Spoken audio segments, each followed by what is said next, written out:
Paneer fried rice తయారీ విధానం చూద్దాం.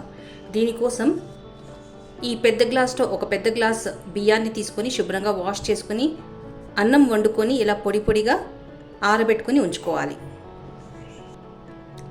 మనకు vegetables yellow capsicum 2 table spoons, red capsicum 2 table spoons, 2 table spoons cabbage, ఒక మీడియం సైజ్డ్ ఉల్లిగడ్డ చిన్న ముక్కలుగా కట్ చేసినటివి, 150 గ్రామ్స్ పన్నీర్ ముక్కలు, ఒక పచ్చిమిరపకాయ ముక్కలు, ఒక చిన్న క్యారెట్ చిన్న ముక్కలుగా కట్ చేసినది, 8 వెల్లుల్లి చిన్న ముక్కలుగా కట్ చేసినవి కావాలి. అలాగే గ్రీన్ క్యాప్సికమ్ 2 టేబుల్ స్పూన్స్ కావాలి. ముందుగా ఒక బౌల్ తీసుకుని ఇందులోకి 1 tablespoon dark soya sauce,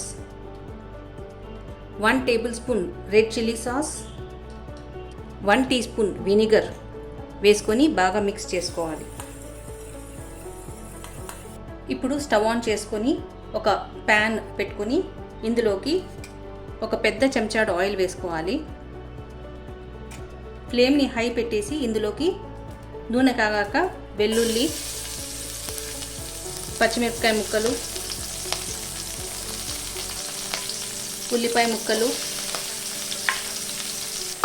carrot ముక్కలు,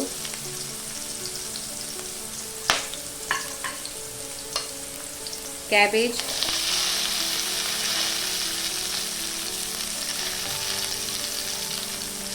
గ్రీన్ క్యాప్సికమ్,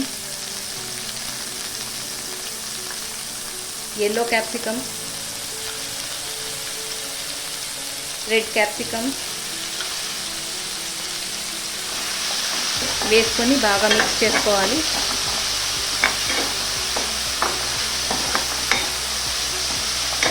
ఇందులోనే పన్నీర్ ముక్కలు కూడా వేసుకొని మిక్స్ చేసుకోవాలి. పన్నీర్ వేసేటప్పుడు వీడియో కట్ అయిపోయింది.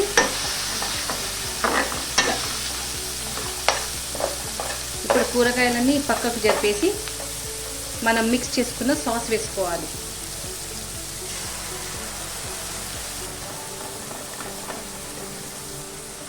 సాస్ ఒక నిమిషం వేగాక ఇప్పుడు అన్నీ బాగా మిక్స్ చేసుకోవాలి.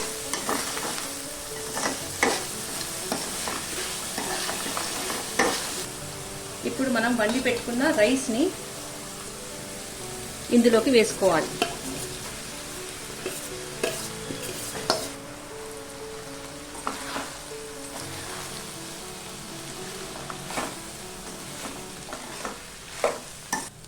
రైస్ బాగా మిక్స్ చేసుకున్న తర్వాత ఇందులోకి 1 టీ స్పూన్ అరోమాట్ పౌడర్ వేసుకొని అలాగే తగినంత ఉప్పు నేను 1 టీ స్పూన్ వేస్తున్నాను.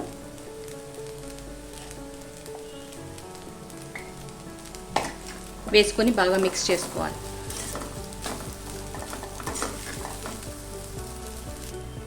నేను మరో 1/2 టీ స్పూన్ ఉప్పు వేసుకుంటున్నాను. అలాగే 1/2 టీ స్పూన్ కారం పొడి. మనకు రుచికి తగ్గట్టు ఇందులో స్పైసెస్ వేసుకోవాలి. నాకు కారం తక్కువ అనిపించింది, అయితే నేను కొద్దిగా కారం వేసాను. లాస్ట్లో ఇందులోకి కొత్తిమీర తరుగు వేసేసి మిక్స్ చేసుకొని స్టవ్ ఆఫ్ చేసుకోవాలి.